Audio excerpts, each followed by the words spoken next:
인생은 만남과 이별의 연속입니다. 만남이 있으면 이별이 있고, 또 이별이 있으면 또 만남이 있죠. 저희 평화교회도 이곳 원흥 땅에 와서 지난 5년 동안 많은 만남들이 있었습니다. 그리고 그 만남의 결과가 오늘 이렇게 예배드리는 여러분들을 만나고 함께 예배하고 함께 사랑의 교제를 나눌 수 있는 것이 저나 우리 평화교회가 하나님이 주시는 은혜요 복인 줄로 믿습니다. 인생에는 중요한 것들이 많이 있죠. 여러분들은 어떤 것이 인생에 중요하게 생각이 되십니까? 재정, 행복, 가정, 건강. 예, 맞습니다. 우리 인생에 중요한 것들이 많이 있습니다. 재정도 필요하고 성공도 해야 되고 행복도 해야 됩니다. 그런데 이 모든 것들을 세워가는 것이 바로 만남입니다. 만남과 만남 가운데 우리 인생에 행복이 있고 은혜가 있고 감사가 있고 기쁨이 있습니다. 만남이 중요한 이유는 내 힘으로 바꿀 수 없는 것을 바꾸게 합니다. 내 능력으로 갈 수 없는 것을 가게 합니다. 내 한계를 뛰어넘어서 하나님이 원하시는 아름다운 삶을 만들어가는 것 중에 하나가 만남입니다. 여러분, 우리가 모든 것을 다 할 수 있는 것 같지만 내 힘으로 할 수 있는 것을 생각해 보면 그렇게 많지가 않습니다. 성격 하나 고칠 수 없고요, 습관 하나 바꿀 수 없습니다. 미래에 대한, 앞날에 대한 걱정 속에서 우리는 살아갑니다. 그런데요, 놀라운 것은 만남을 통해서 길이 열리고 문이 열리고 하나님의 역사가 우리 인생에 들어와서 우리를 하나님의 사람으로, 그리스도인으로 이 땅의 아름다운 삶을 살아가도록 하는 것이 뭐냐? 만남입니다. 좋은 만남은 우리의 인생을 잠깐 바꾸는 것이 아니라 영원히 바꿉니다. 귀한 만남은 우리를 살짝 변화시키는 것이 아니라 완전히 변화시킵니다. 엘리사가 엘리야를 만날 때 비로소 엘리사가 되는 것입니다. 디모데가 바울을 만났을 때 에베소의 목회자가 되는 것입니다. 그 중에 한 분이 여호수아입니다. 여호수아는 20대에 모세를 만납니다. 그리고 40년 동안 광야에서 모세에게 영향을 받습니다. 모세의 시종으로서 모세와 함께 만남을 나눕니다. 그때 어떻게 되었습니까? 여호수아 1장 1절에서 2절 말씀입니다. 여호와의 종 모세가 죽은 후 여호와께서 모세의 수종자 눈의 아들 여호수아에게 말씀하여 이르시되, 내 종 모세가 죽었으니 이제 너는 이 모든 백성과 더불어 일어나 이 요단을 건너 내가 그들 곧 이스라엘 자손에게 주는 그 땅으로 가라. 여호수아가 모세를 만남으로 자기의 학력, 실력, 능력, 외모를 뛰어넘어 모세의 후계자가 되는 하나님의 영광을 받게 된 것입니다. 물론 만남에는 좋은 만남도 있고 어려운 만남도 있습니다. 잊고 싶은 만남, 지우고 싶은 만남, 그 만남 때문에 내가 힘들었고 고통스럽고 어려워서 지금도 그 만남 때문에 고통을 당하고 있는 사람들도 있습니다. 그런데 여러분 아세요? 그런 만남과 만남 속에 우리는 성장해가고 성숙해가면서 인생을 배우고 믿음을 배우고 하나님을 배우는 것입니다.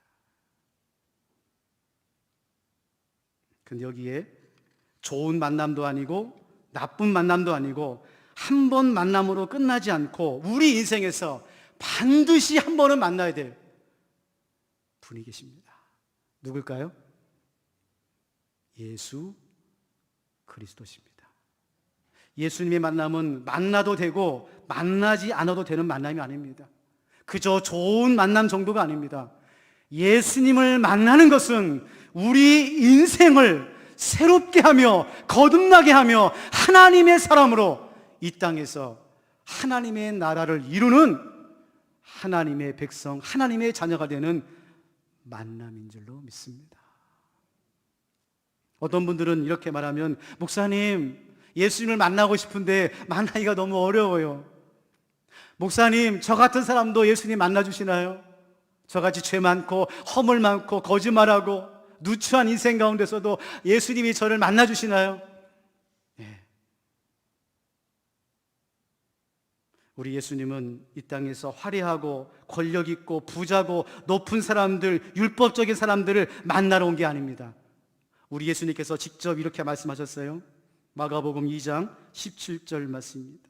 예수께서 들으시고 그들에게 이르시되 건강한 자에게는 의사가 쓸데없고 병든 자에게라 쓸데있느니라. 나는 의인을 부르러 온 것이 아니요 죄인을 부르러 왔노라. 죄인을 만나러 왔노라. 연약하고 부족한 자를 만나러 왔노라. 평범하며 무명의 사람들을 만나러 왔노라. 나 같은 사람을 만나러 왔노라. 여러분, 이것이 은혜입니다. 이게 은혜예요. 오늘부터 저는 예수님이 만난 사람들 7번 주제를 가지고 함께 여러분과 말씀을 나누려 합니다. 혹시 교회는 다니지만 아직 예수님을 만나지 못하신 분들 계십니까? 예수님 만난 것 같은데 아닌 것도 같은데 하시는 분이 계십니까? 아니면 30년, 50년에 만난 그 예수님을 추억하면서 살고 계시는 분은 안 계십니까? 바라기는 오늘 이 시간 말씀을 통해서 살아계신 예수님을 만나시기를 주님의 이름으로 축복합니다. 첫 번째로 오늘 말씀해 보니까 예수님이 베드로를 만나시는 거예요. 예수님께서 베드로를 만나시는 겁니다. 5장 3절 말씀입니다. 예수께서 한 배에 오르시니 그 배는 시몬의 배라. 육지에서 조금 떼기를 청하시고 앉으사 배에서 무리를 가르치더니. 자, 지금 눈치가 빠르신 분들은 오늘 주보에서 설교 제목을 보고 눈치를 챘을 거예요. 예수님이 만난 사람들, 예수님을 만난 사람들. 어떻게 되겠습니까? 예수님이 만난 사람. 글자 한자 차이입니다. 예수님이 만난 사람들, 예수님을 만난 사람들. 근데 제가 제목을 예수님이 만난 사람들이라고 했어요. 적절한 예가 될지 모르겠지만 여러분 아시는 소설가 김훈씨가 10여 년 전에 칼의 노래라고 이순신 장군의 일대기를 난중일기로 중심으로 해서 쓴 책이 있었고 베스트셀러가 되었고 아마 이 중에도 많은 분들이 읽었을 것입니다. 그 칼의 노래 첫 번째 문장에 보면 이렇게 시작해요. 버려진 섬마다 꽃이 피었다. 첫 문장이 버려진 섬마다 꽃이 피었다. 그런데 또 다른 문장이 있었답니다. 그거는 버려진 섬마다 꽃은 피었다. 아직까지 이해를 못하신 분들이 계시는데 꽃이 피었다 하고 꽃은 피었다를 가지고 무엇을 쓸 것인가를 일주일 동안 고민한 거예요. 그러다가 이 김훈 씨가 버려진 섬마다 꽃이 피었다라고 쓴 거. 왜냐? 이 한자가 책 내용의 성격을 규정하기 때문에 그래요. 왜냐? 꽃은 피었다는 것은 주관적인 입장에서 말하는 거예요. 꽃은 이라고 하는 것은. 근데 꽃이라고 했을 때는 객관적인 입장, 대상화, 멀리 떨어져서 보는 그런 입장이기 때문에 칼의 노래를 쓸 때 이 김우 씨가 이순신 장군의 주관적인 생각이나 작가의 개인적인 생각이 아니라 멀리 떨어져서 객관적인 입장에서 담담하게 이순신 장군을 기록하는 그 성격을 규정하기 위해서 버려진 섬마다 꽃이 피었다라고 시작했다는 거예요. 여러분, 예수님을 만난 사람들이 아니라 성경은 우리들에게 말합니다. 예수님이 우리를 만나신 거예요. 자, 요한복음 3장 16절 말씀입니다. 하나님이 세상을 이처럼 사랑하사 독생자를 주셨으니. 하나님이 먼저 우리를 사랑한 거예요. 그리고 하나님이 우리를 사랑해서 독생자 예수님을 이 땅에 보내주신 것입니다. 자, 보세요. 오늘 본문 말씀에서도 베드로가 예수님을 만난 게 아니에요. 베드로는 지금 밤이 새도록 고기를 잡다가 허탕이 쳐서 지금 새벽 아침녘에 그물을 깃고 있어요. 그 베드로를 예수님께서 찾아오셔서 그 많은 갈릴리 바닷가의 배 중에서 오늘 말씀해 보니까 누구 배에 오르세요? 베드로의 배에 오르십니다. 우연입니까? 어쩌다가 예수님이 우연으로 베드로의 배에 오르신 거예요? 아니에요. 의도가 있고 베드로를 만나시기 위해서 예수님이 베드로의 배에 직접 오르신 겁니다. 여러분, 이렇게 한번 생각해 보세요. 만약에 우리들이 예수님을 만난다고 하면 어떻게 생각해 보면 기준이 있어야 되잖아요. 예수님을 우리가 만나려면 기준이 있어야 되죠. 예를 들면 1년 52주 한 번도 교회를 빠지지 않아야 되고, 새벽 기도는 적어도 2번 정도는 일주일에 나와야 되고, 못해도 한 3-4명은 전도해야 되고, 선교사님 후원도 해야 되고, 순장도 해야 되고, 만약에 이런 식으로 어떠한 예수님을 만나는 조건이 율법적이거나 교회적이거나 섬기는 것이라 한다면, 행함이라고 한다면, 공로라고 한다면, 의리의 의라고 한다면, 여러분 죄송하지만 저나 여러분은 예수님을 만날 수가 없어요. 근데 감사한 것은 예수님이 우리를 만나시러 오신 것입니다. 사랑하는 성도 여러분, 오늘 또 예수님이 먼저 이곳에 오셨어요. 우리를 기다리고 계세요. 그리고 예배를 통하여 만나시기를 원하시는 예수님이신 줄로 믿습니다. 두 번째로 오늘 5장 4절 말씀에 보면 예수님이 베드로를 만난 곳은 깊은 곳입니다. 예수님께서 베드로를 만난 곳은 어디라고요? 깊은 곳이에요. 자, 5장 4절입니다. 말씀을 마치시고 시몬에게 이르시되 깊은 데로 가서, 깊은 데로다가 동그라미 치세요. 깊은 데. 성경 말씀, 성경에다가 동그라미, 깊은 데로. 별표로 3개 해놓으세요. 별표로 3개 해놓으세요. 자, 보십시오.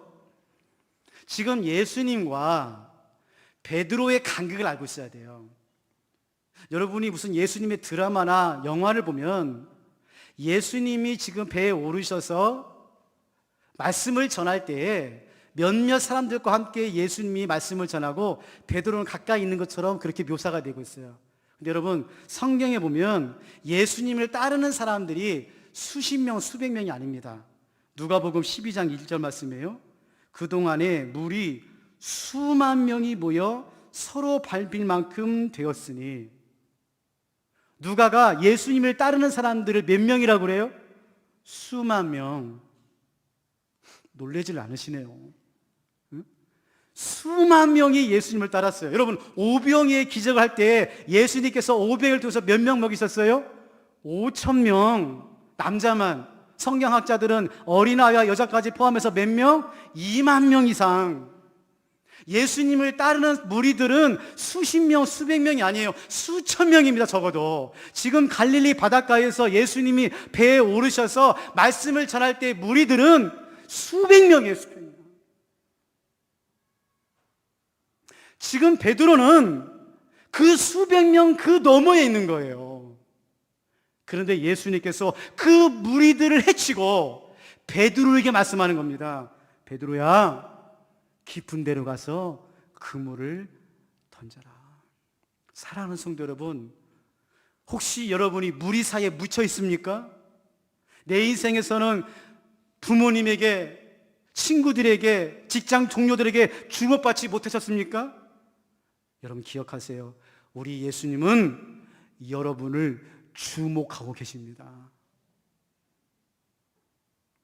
깊은 곳은 3가지를 말합니다. 첫 번째로 실패한 곳입니다. 실패한 곳이에요. 베드로가 오늘 본문 말씀에 보면 밤이 새도록 수고했지만은 고기를 잡지 못했어요. 실패한 곳입니다.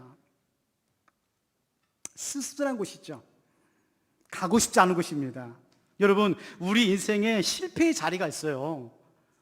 어려움의 자리가 있습니다. 절망의 자리가 있어요. 좀 잘해보려고 밤새도록 수고했지만 아무것도 잡지 못해서 고개를 푹 숙이고 절망 가운데서 그렇게 어려웠던 시절이 있잖아요. 건강에 자신했지만 질병의 깊은 곳을 경험하고 계시잖아요. 내가 가정 하나만큼은 잘 건사할 줄 알았는데 가정의 어려움 때문에 힘든 깊은 곳이 있잖아요. 내가 땀을 열심히 일했지만 직장 동료들과 상사들에게 어려움을 당하는 깊은 곳이 있잖아요. 여러분, 그 깊은 곳에서 예수님이 우리를 기다리고 계십니다. 이런 말이 있습니다. 실패는 하나님의 응답이다. 무슨 말입니까? 성공이 하나님의 응답이 아니라 실패가 하나님의 응답이라는 거. 왜? 그 실패의 자리에서 다시 새롭게 하나님을 만남으로, 새로운 사명으로 새롭게 일어나서 새롭게 시작할 수 있는 하나님의 은혜의 자리가 실패라는 거예요. 대표적인 사람이 모세입니다. 모세는 40년 애굽의 왕자로 살았어요. 40세가 되어서 그가 자기 힘으로 이스라엘 백성들을 출애굽시킬 줄 알았지만 철저하게 실패합니다. 한 사람을 죽이고 도망을 갑니다. 그리고요, 광야에서 40년 또 실패합니다. 이제 나이가 80이 되어서 나는 아무것도 할 수 없구나. 그때 그 실패의 광야에 하나님이 찾아오세요. 출애굽기 3장 4절 말씀입니다. 여호와께서 그가 버리고 돌이켜 오는 것을 보신지라 하나님이 떨기나무 가운데서 그를 불러 이르시되 모세야 모세야 하시매. 실패의 자리에, 절망의 자리에, 고통의 자리에, 내 인생의 깊은 곳에서 우리 예수님께서 모세야 모세야, 기웅아 기웅아 부르고 계시는 음성을 들으시기를 바랍니다. 두 번째로 깊은 곳은 내가 너무나 잘 알고 내가 늘 살던 곳입니다. 깊은 곳은 내가 너무나 잘 알고 있는 곳이고 내가 늘 살던 곳이에요. 생각해 보세요. 베드로는 갈릴리 출신입니다. 바닷가 사람이에요. 어부입니다. 어렸을 때부터 그곳에서 자랐어요. 아마 아버지도 어부고 할아버지도 어부였을 거예요. 갈릴리 바닷가라면 손금 보듯이 알 겁니다. 깊은 곳이 어딘지, 고기가 어디가 잡히는 곳인지 너무나 잘 알고 있어요. 여러분, 잘 들으세요. 예수님을 만나는 곳은 특별한 곳이 아니에요. 이상한 것도 아니고 신비한 것도 아닙니다. 우리가 너무나 잘 알고 있는, 우리가 너무나 일상 가운데 살고 있는 이 가정, 직장, 우리 평화교회에서 예수님이 우리를 기다리고 계세요. 여러분, 예수님 만나려고 멀리 가질 필요 없습니다. 어디 뭐 좋다고 뭐 기도원 쫓아다니고 좋은 교회 다니면 뭐 어디 쫓아다니고, 물론 제가 뭐 말릴 수는 없어요. 여러분, 오늘 말씀에서 요지는 뭡니까? 예수님이 베드로가 사는 동네에 가장 잘하는 곳에 찾아오신 거예요. 그러기에 예수님을 믿는 사람들은 내가 살고 있는 이곳이 가장 중요한 거예요. 내가 함께 살고 있는 나의 가족 식구들, 내가 매일 다니는 직장, 내가 매일 하고 있는 이 일, 내가 매주마다 드리는 이 우리 평화교회가 내 인생에서 너무너무 중요한 거예요. 왜? 그곳에서 예수님을 만날 수가 있기 때문인 거예요. 다른 곳 가지 마세요. 다른 곳 찾지 마세요. 마지막 세 번째로, 깊은 곳은 말씀에 의지하여 갑니다. 말씀에 의지하여 가요. 우리 5절 말씀 같이 한번 읽겠습니다. 5절 말씀 시작. 시몬이 대답하여 이르되 선생님, 우리들이 밤이 새도록 수고하였을 때 잡은 것이 없지만은 말씀에 의지하여 내가 그물을 내리리라. 저는 이 말씀을 이렇게 읽을 때마다 5장 전체를 보면서 참 재밌어요. 뭐가 재밌냐? 예수님 말씀은 무리들이 들었거든요. 예수님께서 베드로 배에 오르셔서 무리들에게 말씀을 전했어요. 하나님 나라의 신비, 정말 예수님께서 심혈을 기울여서 그 귀한 말씀들은 무리들이 들었어요. 베드로는 멀찌감치 떨어져서 그물을 그으면서 밤새도록 고기 잡지 못한 것에 실망하고 있어요. 여러분, 죄송합니다. 이해하고 들으세요. 여러분, 우리가요, 말씀도 들어요. 은혜도 받아요. 그런데 말씀에 의지하여 깊은 곳은 안 가요. 여기 우리 인생에 문제가 있는 거예요. 여러분, 우리가 말씀을 못 듣고 말씀의 은혜를 안 받아서 여러분의 영혼이 공고하십니까? 힘드세요? 요즘에는요, 얼마나 좋습니까? 손에 있는 스마트폰만 열면은 유명한 목사님들, 잘 나가는 목사님들, 말씀 좋다는 목사님들 손가락 몇 번 터치로 들을 수 있어요. 듣기만 하면은요, 수십 명도 들을 수 있어요. 하루 종일 들을 수 있어요. 여러분, 우리의 인생의 문제, 믿음의 문제는 말씀을 못 듣는 데 있는 게 아닙니다. 아니, 말씀의 은혜를 못 받는 것도 아니에요. 문제는 말씀에 의지하여 깊은 곳에는 안 가요. 이런 말 있잖아요. 주님, 내가 여기 있사오니 쟤를 보내소서. 네. 말씀의 은혜는 받는다니까. 주님, 제가 여기 있습니다. 할렐루야. 쟤를 보내세요. 깊은 곳은 쟤를 보내세요.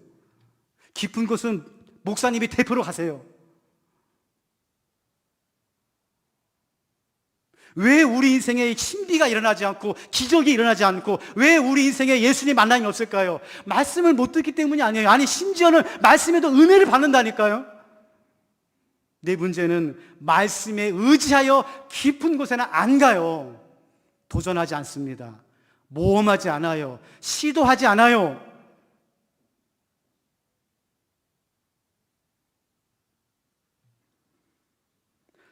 우리 예수님은 우리들에게 크고 놀랍고 멋지고 위대한 걸 원하는 게 아닙니다. 나를 만나려면 10억을 바쳐라, 선교사로 가라, 목사가 되라, 전도해라. 아니에요. 그러면 저도 예수님 안 만나요. 말이 좀 이상한데? 그건 잊어버리세요. 못 만나죠. 근데 여러분, 오늘 본문 말씀 중심으로 해서 배우는 것은, 예수님을 만나는 것은 한 가지예요. 말씀에 의지하여 깊은 곳에 가면 돼요. 그 차이입니다. 그 차이예요. 말씀에 은혜 받는 사람하고 말씀에 의지하여 깊은 곳에 가는 사람하고의 차이예요. 말씀을 정리하겠습니다. 사랑하는 우리 평화교회 가족 여러분, 예수님이 우리를 찾아오셨습니다. 할렐루야. 어떻게 해요? 만나고 싶어서. 우리를 만나고 싶어서. 그게 우리 예수님의 소원입니다. 우리보다 예수님이 우리를 더 만나고 싶은 거 아시죠? 자, 그때 여러분, 우리가 어떻게 해야 됩니까? 깊은 곳에 가야 됩니다. 깊은 곳에.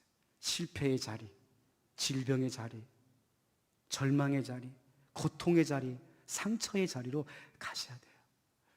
두 번째, 여러분, 예수님 만나려면 멀리 가지 마세요. 이상한 데 가지 마세요. 여러분이 늘 사는 가정, 거기서 예수님 만나십시오. 늘 만나는 사람 가운데서 예수님 만나세요. 늘 예배드리는 우리 평화교회에서 예수님 만나세요. 그리고 마지막으로 간곡하게 부탁합니다. 말씀의 은혜만 받지 마시고, 말씀의 은혜만 받지 마시고, 말씀에 의지해서 깊은 데로 가는 베드로의 삶이 되시기를 주님의 이름으로 축원합니다. 하나님 아버지, 오늘부터 예수님이 만난 사람들 시작합니다. 오늘은 베드로를 만나서 예수님께서 깊은 곳으로 가라, 깊은 곳으로 가라.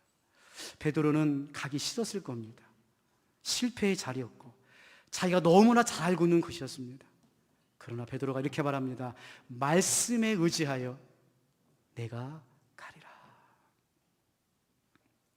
왜 우리가 예수님을 만나지 못할까요? 왜 우리의 믿음은 이렇게 곤고할까요? 왜 우리 인생이 이렇게 쳇바퀴 돌까요? 말씀을 듣지 못하는 것도 아니고 말씀의 은혜를 받지 못하는 것도 아닙니다. 다만 말씀에 의지하여 깊은 곳으로 가야 되는, 모험하지 않고 도전하지 않고 시도하지 않고 그저 구경꾼처럼 살기에 오늘 우리는 여전히 오늘 또 예수님 만나지 못하고 또 집으로 돌아갑니다. 바라기는 우리 사랑하는 성도님들 한 분도 빠짐없이 오늘 예배를 통해서 또 가정에서 일터에서 살아계신 하나님을 만나는 베드로의 삶이 될 수 있도록 하나님 도우시고 인도하여 주시옵소서.